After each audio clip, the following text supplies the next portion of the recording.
Авторы Замира Сүлейменова, оқыған Анар Марсыны. Бір бақытым жолығар.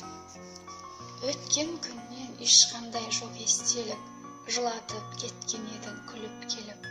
Сен менен бәрі күшті болған еді, ал сен кеттің жүректі тіліп. Содан бері жалғыздық менің досым, селт етпеймін сезімге енді тосым. Мен сені ұмытуға тырысқанмын, сол қызбенен енді ортаң толсын. Мағандағы жолығар бақыт басқа, мен өзімді жоғалттым сабылыста. Біздің жол мәңгілікке бөлінгенді, кездеспенді маған бұрылыста. Бақытсыз боп қалар деп алаңдама, миығыңнан күлмесін қарамада. Мен өзіңе байланып қалғаным жоқ, бір бақытым жолығар маған дара.